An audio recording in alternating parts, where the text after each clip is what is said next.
GMS 선교사 열전. 아침의 나라 조선이여, 고무신 걸음 강물 건너 눈물의 사랑. 100개국에서 2600여 명의 GMS 선교사는 세계 선교의 선두주자로 달려가고 있습니다. GMS 선교사 열전은 2023년 지금도 선교적 사명을 따라 사역을 감당하고 있는 자랑스러운 우리 GMS 선교사들의 드라마와 같은 삶과 사역을 찾아갑니다. 방콕에서 언어 훈련하시고, 그런 이후에 북적지구 의지고 가난한 사람들이 살고 있는 치앙라이 지역에 들어가셔서 복음 선교 사역을 지금도 계속해서 행하시고 계십니다. 흥미진진한 그 간증 이야기, 정말 오늘 저희들이 듣고 은혜받는 복된 시간입니다. 정도영 선교사님 이제 나오셔서 우리에게 귀한 간증과 은혜의 시간을 더 감당하도록 진행하도록 하겠습니다. 어서 나오세요. 어서 오세요. 네, 이렇게 좋은 자리 마련해 주셔서 감사하고 반갑습니다. 주어진 시간 동안에 지난 34년 동안 선교를 해오면서 나름대로 정리되어진 그 선교의 4단계가 있다는 것을 이렇게 깨닫게 되어졌습니다. 그 단계를 우리 사랑하는 선교사님들과 동역자들과 나누고, 또 그 저의 나눔이 이 길을 가는 여러분들에게 작은 도움 되었으면 좋겠다 하는 바람도 함께 가지고 있습니다. 저는 선교는 교회 개척이다라고 하는 생각을 가장 우선순위에 두고 있습니다.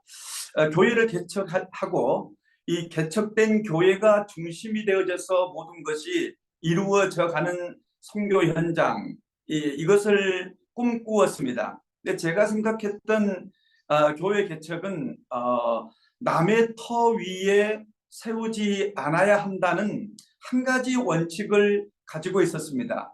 그래서 제가 태국에 와서 맨 먼저 한 것은 교회 개척이고, 이 교회 개척을 위해서 내가 할 수 있는 일은 서양 선교사, 또 우리보다 먼저 온 선교사들의 흔적이 없는 지역을 찾는 것이 가장 먼저 했던 일이 아닌가 싶습니다. 그래서 선교사의 흔적이 없고 외국인의 흔적이 없는 지역을 선택을 하고 그 지역을 제 사역의 이 개척지로 삼게 되었습니다. 그러다 보니까 지금도 34년이 지났지만 제가 갔던 지역들이 가장 오지로 남아있는 모습을 볼 때가 있습니다. 이런 부분에 있어서 감사하고 있습니다. 교회 개척은 재밌었습니다. 여전히 지금도 교회 개척은 재밌고, 이제 이렇게 34년이 되었지만 또다시 교회를 개척하고 있습니다. 공동체도 개척하고 있는데, 교회 개척에 대한 두려움이나 염려는 내 마음에 없는 게 참 감사하지 않나 하는 생각이 들어집니다. 이 교회 개척을 이렇게 오지에 하다 보니까 만나는 두 번째의 선교적인 문제가 있었습니다. 그것은 뭐냐 하면은 이 복음을 그들에게 깊게 또 포괄적으로 다양하게 나누어야 되는데, 내가 언어적 장벽이 있고 그 다음에 현지인들은 문맹의 벽이 있었습니다. 그래서 교육을 받지 못한 환경이다 보니까 이 교육으로 인한 문제, 문맹으로 인한 문제들이 선교의 첫 번째 장벽이었었습니다. 저는 교회 개척을 하면서 오지다, 또 깊은 산속이다, 차가 들어가지 않는다, 이런 것들을 벽으로 느껴보지를 않았는데, 전혀 뜻하지 않게 거기서 만난 것이 이 문맹, 교육의 문제가 선교의 장벽이라는 것을 알게 되어졌습니다. 그러면서 교육 선교에 도전을 한 것이 지금 제가 주로 이제 외부에 알려져 있는 공동체 사역자, 라고 하는 이름을 얻게 된 배경입니다. 저희들은 이 깊은 오지에 교회를 개척하고 이 성도들에게 하나님의 말씀을 좀 깊게 나누어 보고 싶은 욕심을 가지고 희망을 가지고 사람들을 교육시키는 훈련을 했는데 그 교육을 모두 다 하는 것은 어려웠었습니다. 그래서 마을별로 지역별로 교육에 관심이 있고 좀 똘망똘망해 보이는 청소년들을 데려와 가지고 치앙라이 메디안에서 공동체를 이루어서 이 아이들에게 교육시키는 일을 시작하게 되어졌습니다. 처음에는 이 아이들을 정규 학교에 보내지 않고 검정고시 과정을 공동체 내에서 전체를 하고 성경 공부와 음악 공부 또 직업 훈련까지 함께 하는 이런 교육을 시도해 보았습니다.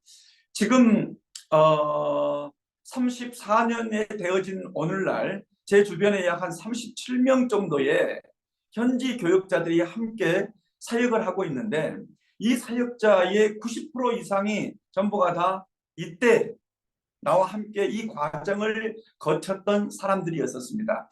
그리고 그 이후에는 이런 좋은 현지 동역자들이 많이 배출되지 않는 것도 우리 선교사님들이 선교의 과정 속에서 한 번쯤 생각해 보아야 할 부분이라고 생각을 합니다. 이 교육을 하는 과정 속에서 그 다음에 만나는 문제가 있었어요. 이게 뭐냐면 언제까지 이 모든 교육 환경에 들어가는 경비들 이것을 선교비에 의존하고 한국과 미국 후원자들에게 의존할 것인가, 이것 그 다음 단계로 만난 문제였었습니다.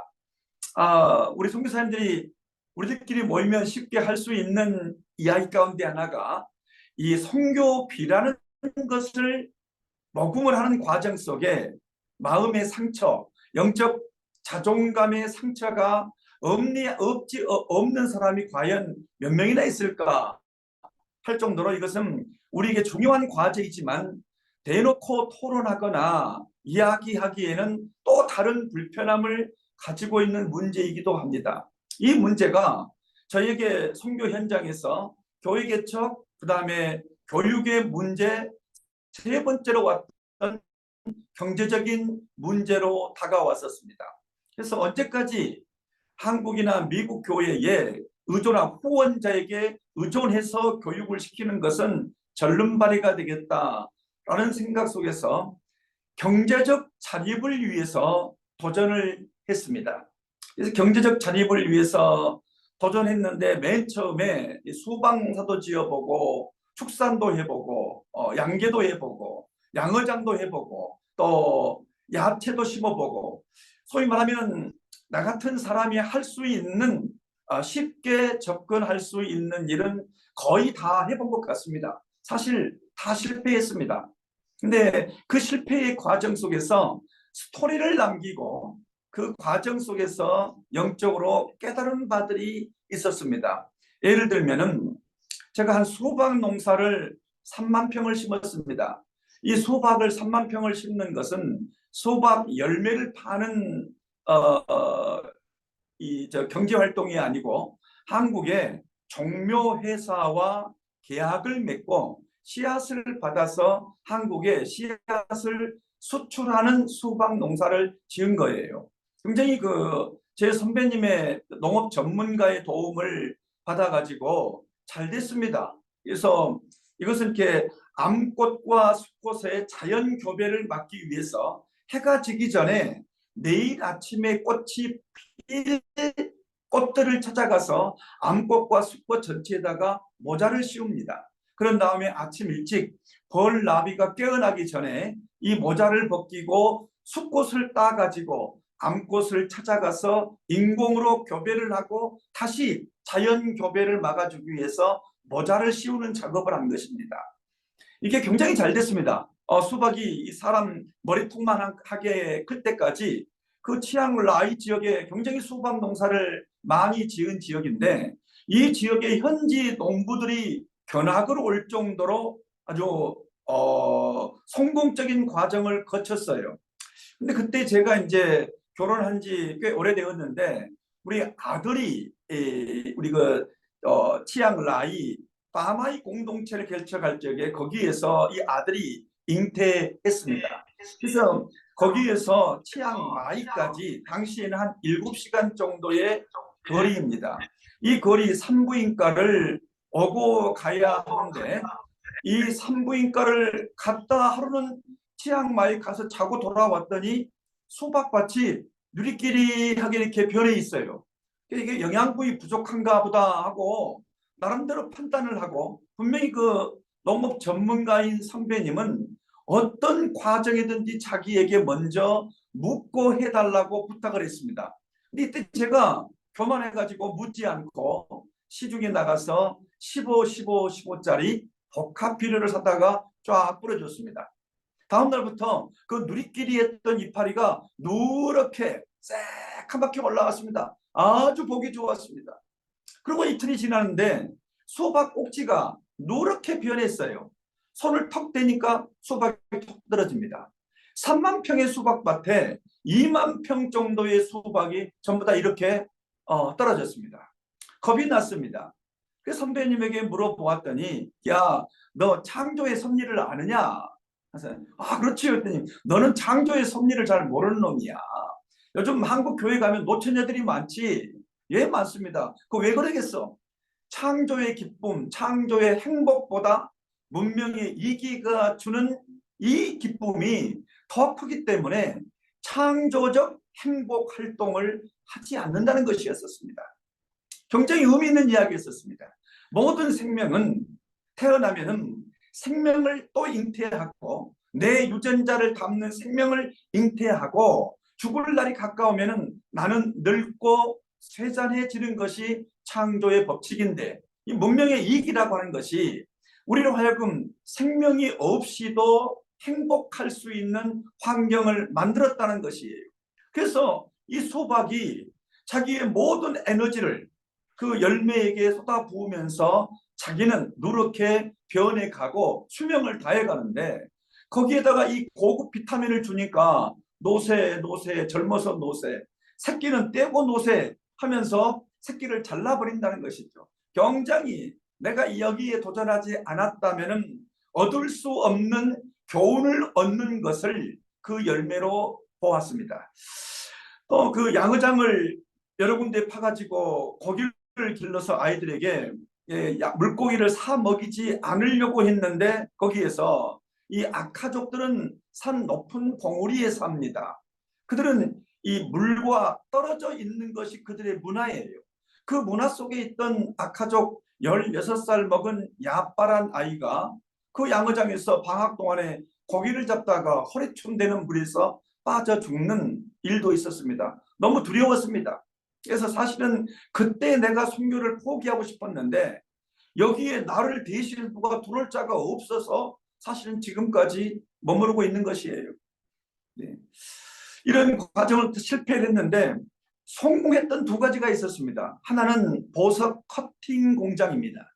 제가 있는 그 맷잔에서 30분 거리에 미얀마 국경 메사이가 있는데 당시 세계 최고의 루비, 사파이어, 비치 이런 원석 시장이 거기에 있었습니다. 이 시장을 한 한국의 일간지 기자가 와서 보고 저에게 소수민족 문화에 대한 정보를 얻고 그것을 글로 써가지고 이분이 상을 받았습니다. 그분은 예수를 믿지 않는 분인데 상을 받고 상금 7천만 원을 가지고 와서 목사님 덕분에 제가 이렇게 큰 상을 받았는데 나는 명예를 받고 이 상금은 공동체를 위해서 목사에게 다시 돌려드리고 싶습니다. 그런데 이 돈을 주면 목사처럼 쓸 것 같으니까 제가 한번 이것이 제 생산을 이룰 수 있는 방법으로 활용의 가치를 만들어 드리겠습니다. 라고 한 것이 맷잔 공동체의 보석 커팅 공장을 차린 것입니다. 사파이어와 루비를 깎아가지고 세운 상가와 종로 3가로 수출하는 일이었었습니다. 이 과정 속에도 여러 일들이 있었습니다. 특별히 그 중에 이제 그 좀 말하기 불편한 우리들 속에 진실이 하나가 있는데, 제가 이 공동체의 기술자를 모시면서 예수를 믿는 사람, 이 조건을 세웠더니 서울의 한 큰 교회의 집사님인데 그 집사님이 오셨어요. 근데 이 집사님이 오셔서 아이들이 기술을 가르치는데 한 달이 지나도 보석의 제품이 나오질 않습니다. 제가 너무 의심스러웠어요. 그리고 가까이 가서 미얀마 기술자들에게 이 내용을 물어보았더니 그건 뭔가 이상하다는 것이죠. 그러고 와서 우리 공장을 보니까 이 보석 커팅을 하는 기계의 벨트를 전부 다 거꾸로 돌아가도록 만들어 놨어요. 그러니까 보석 커팅하는 기계에 이 알을 대게 되어지면 거꾸로 돌아가면서 알이 튕겨나가고 깨지고 아이들에게 기술적인 진보는 없었습니다. 그거는 당신 정말로 이 커팅 전문가냐라고 했더니 이분이 그 술 한 잔 먹고 와가지고 저한테 행패를 부린 것이죠. 사실은 자기는 그 종로에서 보석을 전달해주는 심부름꾼이었는데 선교지에서 이런 사람을 찾는다고 하니까 거짓말하고 온 거예요. 제가 돌아가십시오 했더니 제 발목을 붙잡고 우리 딸이 뭐 중3을 졸업하고 고등학교에 가는데 조금만 참게 해주세요 라고 하는 그런 소동스러운 일이 있었고, 그 다음에는 술, 담배를 먹지 않는 조건만 가지면은 예수가 믿지 않는 사람이라고 해도 와도 좋다고 해서 한 형제가 왔는데 정말로 성실한 형제였었습니다. 그러면 그 형제는 온 지 일주일 만에 아이들에게 보석 제품이 나오게 했고, 또 감사한 것은 이 형제가 저희 공동체에서 자라고 신학교를 나온 자매와 또 눈이 맞은 거예요. 그런 그 사람에서 지금 현재 경상남도 하동에서 한 교회에 사찰 집사님으로 일하면서 정말 우리 그 현지인 자매는 경상남도에서 딸 셋의 아들 하나를 낳아가지고 잘 기르는 그런 국가에 충성하는 한국 사람이 되기도 했습니다. 그래서 보석 공장이 돌아갈 적에는 한 11개 교회 정도가 자립을 했습니다. 그리고는 이것이 중국에서 이제 중국이 개방을 하고 중국으로 이렇게 보석의 이런 싼 임금들이 넘어가면서 가격 경쟁에서 밀리게 되어졌죠. 그리고 또 한 가지 성공한 것이 미용실을 성공했습니다. 우리 치앙마이에 있는 선교사님들, 한인들은 저희 미용실을 다 이용할 것입니다. 에덴 1 미용실입니다. 지금은 3 미용실까지 확장되어졌습니다. 이것도 제가 뭐 하려고 한 것이 아니고 방콕에 감리교단 선교부의 선교 활동을 미용 봉사를 왔는데, 방콕이 여러분이 알다시피 세계적인 패션 도시예요. 그 쉽게 배워서 할 수 있는 곳이 아닙니다. 치앙마이를 놀러 왔는데 제가 만나가지고 6개월 동안 먹여주고 재워주면은 우리 아이들에게 좀 이렇게 기술을 가르쳐 달라. 그러면 돌아갈 때에 내가 비행기표를 해주겠다라는 조건으로 아이들 한 20명에게 기술을 가르쳤는데 4명 정도가 이 과정을 마쳤습니다. 이 형제가 치앙마이에 미용실을 오픈하고 싶어 했습니다. 처음에 자기 나름대로 오픈을 했는데 그 지난 과정 속에서 감당이 안 되어져서 그 미용실 전체를 우리가 인수하기를 바래서 그 형제가 투자했던 모든 미용실의 비용을 다 우리가 다시 돈으로 돌려주고 미용실을 인수해서 오늘까지 오고 있는데, 여전히 이 과정 속에서도 많은 일들이 있었습니다. 우리 선교사님들 이 사역하면서 이제 저처럼 30년이 지나면은 현지에 했던 일들을 현지인에게 넘겨야 되는데 영적인 일은 쉽게 넘길 수가 있습니다. 그런데 이게 그 물질적 가치를 가지고 있는 것들을 넘길 때는 모두가 다 고민하고 있는 문제이기도 합니다. 이 아이들이 하루는 저를 찾아와 가지고 12,000바트, 약 한 40만 원 정도의 임대료를 내고 미용실을 운영하고 있는데 이것을 건물을 샀으면 쓰겠다. 그리고는 자기들이 이 건물을 사겠다고 했습니다. 그리고 어떻게 사냐 물어봤더니 그동안 이제 이 미용실의 운영은 전체 수입의 11조는 선교부로 하고 그 미용실 직원들의 11조는 우리 치앙마이의 시내에 개척한 도시교회 1교회와 2교회에 다니면서 그 교회에 나누어서 해서 이 그 전체 11조는 공동체 아이들을 기르는 자립에 활용이 되어지고, 이 직원들의 11조는 치앙마이 시내의 1교회와 2교회의 자립에 도움이 되게 했던 것입니다. 그렇게 하고도 남는 돈들은 저축을 해서 이 미용실을 개척할 자금을 마련한 것이에요. 그런데 이 미용실을 개척을 하고도 이 돈이 조금 남아 있었습니다. 그 돈을 가지고 얼부를 수가 있습니다. 그렇게 하자 하고 결정을 내렸는데, 그 다음에 문제는 뭐냐면, 도대체 이 건물을, 이게 한 1억 5천쯤 되는 건물인데 누구의 이름으로 이 건물을 매입하느냐가 과제였었습니다. 이건 제가 고스란히 판단을 해야 할 과제였었습니다. 저희 선교부는 교육법인도 있고 NGO 법인도 있고 회사 법인도 있고 하는데, 이 법인으로 하는 것이 옳은 것인지 갈등이 일기 시작했습니다. 아무리 생각해 봐도 이 미용실에, 오늘의 이 미용실을 매입하기까지의 과정 속에 법인도 소구한 일이 없었고, 그 법인에 일하고 있는 여러 그 이사들도 이걸 위해서 자기 희생이 없는 건물이에요. 이 건물에 고스란히 희생을 했던 사람은 이 건물을 운영하는 우리 더한 집사, 이 부부들과 직원들 뿐이었었습니다. 그래서 수고하고 땀 흘린 자의 이름으로 이 건물에 이름을 해주는 것이 가장 옳겠다라고 생각을 하고, 전체 선교사들과 현지 리더십 회의를 하고 그렇게 제 결정을 선포를 했습니다.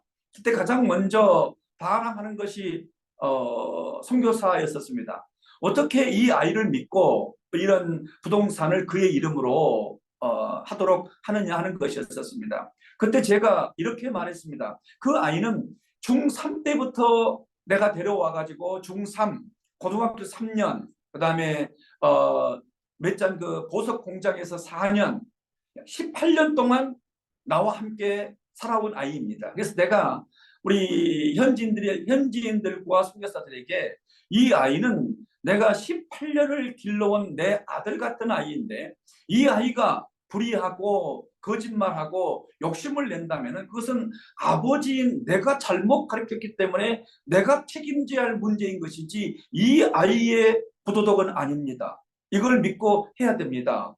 라고 해서 그 아이의 이름으로 건물을 샀습니다. 그때부터 미용실의 매출이 상승 곡선을 타기 시작했습니다. 그리고 이 미용실, 지난달에 3미용실까지 한국교회 도움받지 않고 오픈하게 되어진 것입니다. 그리고 식당은 제가 한 5개 정도 말아먹었습니다. 한국 식당을 말아먹는 과정 속에 여러 교훈들이 있는데, 한 가지 혹시 이런 생각을 가지고 있는 분이 있다면 참고하라고 말해줄 수 있는 것. 제 식당을 하면서 가장 큰 상처 하나가 있는데, 한국에서 안수 집사라는 이름을 가지고 꽤 유명한 선교단체의 리더의 추천을 받아가지고 야밤 도주에서 저에게 오신 분이 한 분 계셨습니다. 이 야밤 도주할 정도의 사람은 그 정도의 사람이라는 것을 제가 미처 몰랐었지요. 그 사람이 하고 싶어서 그 사람의 이름으로 식당을 오픈했는데 큰 상처를 받게 되어졌습니다. 그래서 여러분, 선교사님들이 많이 그 비즈니스에 대한 관심을 가지고 있는데, 라면 한 그릇 팔 능력이 없는 사람, 그런 사람이 식당을 오픈하면 망합니다. 우리 선교사님들이 가장 큰 실수가 자기 자신을, 하나님을 믿으면 하나님의 능력이 내 능력이 될 수 있다고 하는 착각을 하게 되어진 것입니다. 은사가 다릅니다. 그래서 그러면서 이 식당을 통해서 굉장한 마음의 부담을 느끼게 되어졌고, 또 하나의 식당은 충분히 성공할 수가 있었는데, 모든 비즈니스는 하다 보게 되어지면 어려움을 만나게 되어집니다. 그 어려움을 만날 때의 식당은 맛과 질로 승부해야 되는데, 맛과 질을 포기했던 것이 망했던 이유가 아니겠는가라는 생각을 해봅니다. 그래서 저희가 부족하지만은 미용실이 성공을 거두었고, 보석 커팅 공장이 성공을 거두었지만 지금은 사실은 공장에 문을 닫고 있습니다. 그러나 저는 이 보석 커팅을 통해서 우리 신앙의 4단계, 천연석, 버닝 단계, 커팅 단계, 세팅 단계라고 하는 하나님 나라의 원리 하나를 터득하는 은혜를 얻게 되어지고, 그 은혜 속에서 아이들을 향하고 현지인들을 향한 인내를 쌓을 수 있다는 것, 저한테 큰 은혜이고 보람입니다. 그리고 여러분, 이 경제적으로 어떤 작은 성공을 거둔 다음에 문제가 끝난 것이 아니었었습니다. 전혀 생각하지 못한 문제가 이 경제의 벽 다음에 나타났습니다. 하루에 2끼를 먹기 위해서 하루에 5시간을 일해야 할 사람들이, 문명의 이기가, 문명의 도구들이 들어오면서 하루에 3시간 일을 하고도 3끼를 먹고 잉여 식량이 남는 구조로 온 세계는 변하고 있습니다. 여러분, 저는 세계는 부족해서 문제가 아닙니다. 우리 선교사님들은 물질적으로 부족하면 영성이 살아납니다. 선교사들의 문제, 내가 볼 생각의 문제는 남아서 문제이지 부족해서 문제는 아니라고 생각을 했었습니다. 이 문제가 현지 공동체와 선교사역의 내가 4번째로 만났던 문제였었습니다. 곧 문명의 이기 문제. 이것을 선교적으로 말하면 문화 선교의 벽을 만나게 된 것입니다. 정리하면은 교회 개척의 벽은 교육의 벽이었었습니다.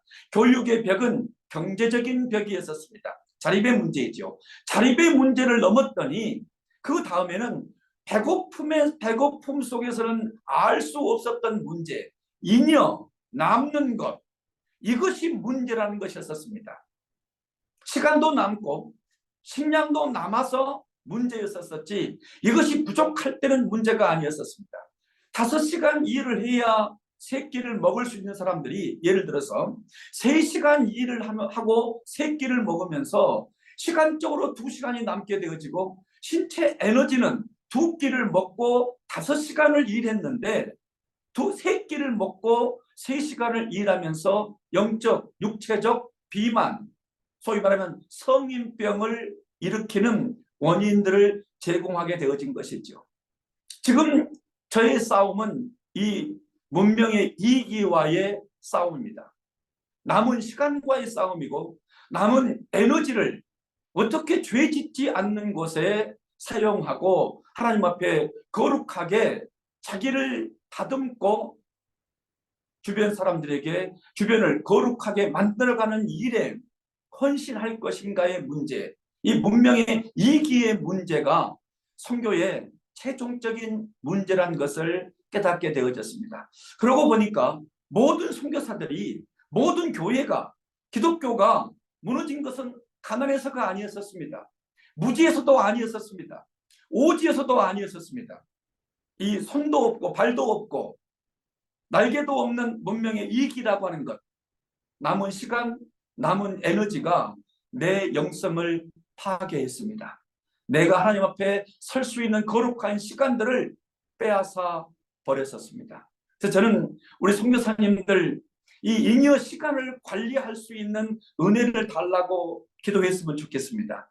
부족함을 채워달라고 기도하기보다도 나에게 주어진 상황 속에서 그 잉여를 거룩하게 관리할 수 있는 은혜를 달라고 간구하는 우리 GMS 선교 운동이 되어졌으면 좋겠다 하는 그런 결론을 얻게 되어졌습니다. 지금 당신 뭐하요? 하면은 나는 나머지 시간과 싸우고 있습니다. 나머지 에너지와 싸우고 있습니다. 그래서 저는 날마다 내 건강을 위해서 운동을 할 적에도 마음속에 기도하는 것은, 하나님, 당신이 내가 통과할 수 있는 바늘 귀를 준비하셨는데 내가 그 바늘 귀를 통과할 정도로 영적 다이어트에 성공하게 해 주십시오 라고 기도하면서 운동합니다. 이것이 제가 느꼈던 33년의 선교의 요약입니다. 교회 개척 남의 터위해서는 안 됩니다. 싸움만 일어납니다. 교회 개척하면 필연적으로 교육의 문제를 만나게 되어집니다. 여기에 목숨을 걸어야 됩니다. 그런데 이 교육의 문제는 경제적 자립의 문제와 함께 해결되지 아니하면 절름발이입니다. 경제적 자립을 했다고 끝난 것은 아니었었습니다. 사탄의 최종적인 병기, 문명의 이기가 우리를 호신탐탐 노리고 있었습니다. 이런 경험 속에서 저들은 한 17년 전쯤에 저희 공동체에 3가지의 선교 이념을 만들었습니다. 저는 그동안 선교 현장에서 팀 사역, 소위 말하면 재정까지 하나로 묶여지는 그 홀링 시스템의 공동체 사역을 해보려고 했는데 5번의 분열이 있었습니다. 저는 자유롭지를 못합니다. 5번 분열한 그 모든 동역자들이 가까이에 사역을 하고 있는데 이런 저의 삶은 절대로 자유롭지 못합니다. 그러면 왜 갈라졌을까? 모두가 전부 다 하나님 앞에서 주연자가 되고 싶어 했습니다. 우리의 복음의 무대에 주연자는 십자가에 죽으신 우리 주 예수 그리스도 한 분입니다. 그 주인공의 영광을 받도록 하기 위해서 나와 여러분은 조연자로 부름받고 행인 1, 지나가는 사람 1이라고 하는 엑스트라로 부름받았는데 엑스트라가 주연 배우가 되고 싶어 했다는 사실을 알게 되어지면서 저희 공동체의 첫 번째 이념은 조연자 공동체입니다. 2번째로 여러분 지금 치앙마이에 제가 왔을 때 2가정의 선교사가 있었는데 지금 500가정이 넘습니다. 그렇다고 이것이 문제가 되는 것은 아닙니다. 500가정이 블루오션 창의적 사역을 하지 않는 것이 문제입니다. 500명이 아니라 5,000명이 있다 할지라도 부족할 수가 있습니다. 그런데 너무나 많은 사람들이 창의적 개척을 하지 않는다는 것입니다. 이것을 경제적인 용어로 말하게 되면 블루오션입니다. 남들이 그물을 내리지 않는 푸른 깊은 바다에 그물을 내려야 하는데 연안부두 가까운 곳에 그물을 내리다 보니까 그물이 얽혀 있습니다. 싸우게 되어집니다. 갈등하게 되어집니다. 우리는 수평적으로 나와 이웃하는 선교사가 지금 무슨 사역을 하고 있는지 알고 계십니까? 그 사역을 어떤 철학과 어떤 신앙 고백을 가지고 하고 있는지 알고 계십니까? 굉장히 이걸 알기 어렵습니다. 그래서 2번째는 저희 공동체의 이념은 블루오션 공동체. 남이 가지 않는 곳에 가고 하지 않는 일을 한다는 것입니다. 가지 않는 곳에 도전하고 남들이 하지 않는 일에 도전한다는 선교부의 이념과 목표를 가지고 있습니다. 3번째로 저희 공동체는 고용 창출 공동체입니다. 저는 우리 현지 교역자들이 그들의 친구들이 의사가 되어지고 법대를 나와서 법조인이 되어지고 사업가가 되어지는 그런 사람과 만나도 당당하게 경제적으로 위축되지 않고 살 정도의 경제적 자립을 이루기를 바랍니다. 저는 가난한 선교사, 가난한 교육자라고 하는 이름을 듣고 싶지 않습니다. 최선을 다하고 싶습니다. 지혜로워야 됩니다. 그래서 저는 저와 함께 예수를 믿고 저와 함께 일하고 있는 현지 사역자들이 가난하지 않기를 바랍니다. 누군가에게 동정의 대상이 되어져서 살아가지 않기를 바라면서 그들에게 경제적 가치를 추구하라고 가르치고 권면하고 있습니다. 이것이 저희 공동체의 3가지의 이념입니다. 긴 이야기 한번 짧게 정리하겠습니다. 33년의 선교는 교회 개척에 있었습니다. 교육 선교에 있었습니다. 3번째는 경제적 자립을 위해서 5만 가지 다 해보았습니다. 여러분 너무 쉽게 이 경제 공동체를 위해서 경제적 자립을 위해서 쉽게 생각하지 마십시오. 내 능력이 어느 정도인가를 분명히 알아야 됩니다. 이건 다른 차원의 세계입니다. 그래서 선교비를 허투루 낭비하지 않기를 바랍니다.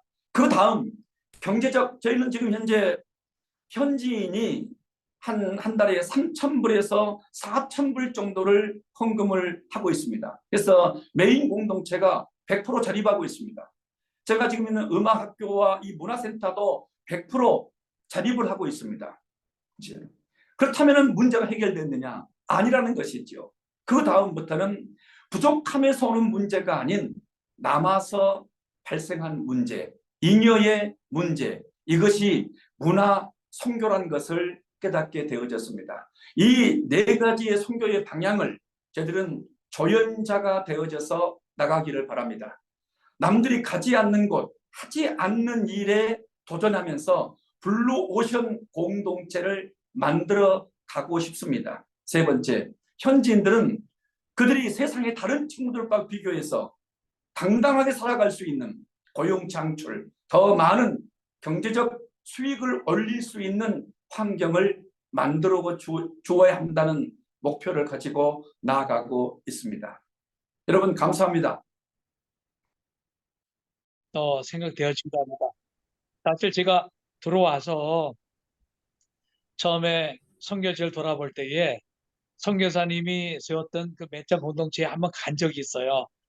그냥 가서 제 배우려고 갔었는데 정말 은혜 많이 받았습니다. 같이 예배 평일날인데도 예배 드렸던 그 부분, 지금도 저도 이제 30년 됐거든요. 근데 그때 방문했을 때에 느꼈던 그 마음이, 그 뜨거움과 거기에 대한 감동이 지금도 있습니다. 하여간 오늘 정말 감사합니다. 선교사님 말씀 잘 들었습니다. 그리고 제가 몇 년 전부터 페이스북 친구가 되면서 선교사님의 그 포스트하는 그런 걸 보면서 꼼꼼히 읽고, 그리고 정말 주도면밀하시다, 지극히 성경적이다, 참 여로운 길을 가시면서도 마음에 흔들림이 없으시는 분이다, 이렇게 제가 우리 선교사님을 알고 있는데, 오늘 말씀드리면서 어떤 확장이나 개척도 중요하지만 자립이라는 거기에 굉장히 포인트를 두셨고, 사실은 선교사로서 하기 힘든 주제 중에 하나가 남의 터 위에 이렇게 세우는 것인데, 알게 모르게 뭐 그냥 묻어가는 경우가 많은데, 그거에 대한 철학을 이렇게 말씀하시니까 참 후배들에게 좋은 귀감이 됐다 생각합니다. 아까 질문은 이렇게 세운 제자들과 사역자들, 또 그 공동체를 통해서 정말 선교사로에 의한 확장도 중요하지만 태국인들이 그렇게 훈련받아서 또 교회를 개척하고 또 자립하는 이렇게 교회를 세우고 하는 그런 일들에 대한 좋은 사례랄까요? 그런 또 한두 가지 이렇게 좀 소개를 좀 듣고 싶습니다. 전체적인 개황은 들었는데, 예.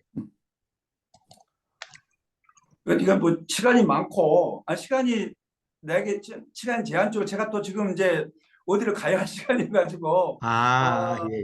긴 이야기는 못 하겠고요. 예, 제가 예. 자립에 대한 부분 하나 설명해 드릴게요. 우리가 저기 미용실을 이렇게 잘 했고 오래 성실합니다. 그래서 혹시라도 우리 선교사님들이, 저는 신학교를 간다면 아무도 말리질 않았습니다. 신학교를 간다면은 그냥 그 아이가 어떤 아이든지 간에, 그러나 우리가 쓰려고 하는 아이들은 두 가지 충족이 있어야 했었습니다. 첫 번째, 저와 함께 3년 이상 먹고 사는 공동체 생활을 경험한 자입니다. 거기에서 검증을 받은 아이, 이 아이가 우리가 쓰기 위해서 신학교를 보낸 아이였었습니다. 그러나 그렇지 못한 아이라고 신학교를 간다는 것을 막아본 적은 없습니다. 그래서 저희들이 지금 태국 내에 다른 선교단체에 우리 출신 아이들이 대부분 많이 가 있습니다. 그래서 가만히 이렇게 앉아 있어도 그 아이들의 이야기를 듣고 있는데, 한 가지, 신학교는 이랬었지만은 비즈니스 분야에 투자하고 권면한 아이들은 아주 우수해야 했었습니다. 탁월해야 했었습니다. 신학교를 가는 아이들 더 똑똑하고 더 정직하고 더 지혜롭고 더 거룩한 아이들에게 비즈니스 분야를 권했었습니다. 그 아이가 우리 지금 현재 에덴 미용실 1미용실 담당자인 더한 집사입니다. 그리고 지금 우리 치앙 라이의 에덴 카페랑을 통해 가지고 우리 공동체에 한 3,4천 불을 매월 헌금을 하고 있는 현지인 아이. 이 아이는 고아로 자란 아이입니다. 쌍둥이로 자랐다가 이 공동체 와서 자라면서 대학까지 졸업을 했는데, 이 아이의 그 잠재 능력이 굉장히 폭발을 한 것이죠. 그리고 현재 지금 우리 그 공동체 후배들 37명을 고용 창출해 가지고 사업을 하고 있는데, 대단한, 앞으로 태국과 동남아의 경제권을 줄 수도 있겠다 하는 그 건강한 생각을 가지고 있는 30대의 젊은 형제가 있습니다. 그리고 저는 이제 그 별로 간증을 안 좋아합니다. 왜냐하면은 저는 이런 모임에서 간증을 하지 말자고 주장하는 사람입니다. 간증은 할수록 갈등을 불러일으킵니다. 간증을 바라보는 각도는 다 다릅니다. 그래서 우리는 우리의 철학을 나누어야 되는 것이지, 그럼 철학을 이해하게 되어지면 왜 그 사람이 그런 길을 갔는가, 왜 저런 비판을 드려야 하는가를 이해할 수가 있습니다. 그러나 간증을 듣고 철학이 없으면 그 간증은 필연적으로 기복적이고 신비주의로 갈 수밖에 없다는 결론을 갖게 되어지면 우리가 너무 간증에 익숙하지 않았나. 저는 개인적으로 별로 간증을 좋아하지 않고, 그리고 이제 철학을 나눌 때 방금 말한 것처럼 그 철학에 배경되어진 이야기는 하지만 구체적인 간증거리들을 이렇게 공개적으로 말하고 싶은 마음 별로 없습니다. 감사합니다. 네네네. 네. 그래요. 우리 이 정성사님 이제 보편적인 이제 우리들이 생각할 때는 복음사역. 근데 좀 이제 이 그 태국 같은 경우는 조금 좀 다른 것 같아요. 이제 그러다 보니까 우리 그 소위 말하면 뭐 비즈니스 미션 그것을 아주 생활화해서 아주 구체적으로 잘 이렇게 해오신 그 모습이 이렇게 잘 보여지네요. 그러니까 단순히 그냥 복음을 전하고 빠지는 것이 아니라, 교회 세우고 빠지는 것이 아니라 그들의 삶 속에 그리스도인으로서의 삶을 살아낼 수 있도록 그렇게 양육해주고 코칭해주고 지도해 주신 것이 참 오늘 그 얘기 들으면서 많은 그 이해를 가질 수 있도록 해주셨던 것 같아요. 매우 참 고맙습니다. 우리 정승사님 사역하신 모습이. 저는 그 선교학을 잘 모릅니다. 그래서 저는 그리고 이제 선교학을 아무리 봐도 이것은 서양 문화의 배경 속에 쓴 것이어가지고 그 마음에 기쁨이 별로 없었습니다. 그래서 저는 내가 선교란 책을 냈는데 그것은 매일매일 이렇게 선교 현장 속에서 깨달음을 트위터에 올릴 정도의 글자 분량으로 써가지고 한 400 몇 개를 써서 그것을 책으로 꾸민 것이 선교라고 하는 책입니다. 그런데 이제 제가 이런 과정 속에서 제가 선교는 교육 개척밖에 몰랐는데 교육의 문제를 몰랐습니다. 더더욱 경제는 더더욱 몰랐습니다. 문화는 더더욱 전혀 오해를 하고 있었어요. 그런데 순종의 과정, 그 과정을 통해서 이 순종의 다음의 벽은 교육이었구나. 그 다음의 벽은 경제적이었구나. 이걸 깨닫고 한번 그 앞에서 두려움을 가지고 도전했던 것이지 이것을 알고 간 길은 아니었었습니다. 절대로. 그래서 우리 이제 여러 선교사님들도 나는 자기에게 주어진 영혼을 붙들어 잡고 교회 개척하는 일에 먼저 생명을 걸라고 말하고 싶습니다. 그러면 거기에 틀림없이 이 영혼들과 관계 속에서 부딪히는 문제를 만나지 않겠느냐. 그러면 그것을 포기하지 말고 해보자고 하는 것. 그래서 저는 순종의 정의를 아버지의 샬롬을 전해주는 것인데 순종은 낯선 길이다. 이렇게 순종을 제가 정리했습니다. 이것은 요셉을 통해서 정리한 이야기입니다. 예, 고맙습니다. 참 우리 정성사님 참 이렇게 그동안 이렇게 몰랐는데 오늘 이 사역하신 내용을 들으면서 참 고맙습니다. 감사합니다. 이렇게 불러주셔서 감사합니다. 아니요, 고맙습니다. 고맙습니다. 예. 이 비즈니스 에즈 미션에서 실패하는 것이 거의 90% 이상이거든요.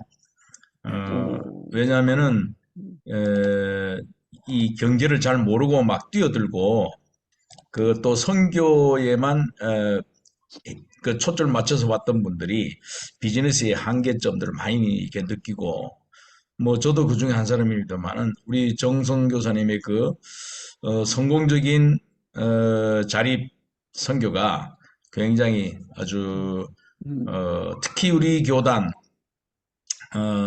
GMS 교단에서는 아주 참 본받고 알려야 할 그런 전 귀한 사역인 것 같습니다.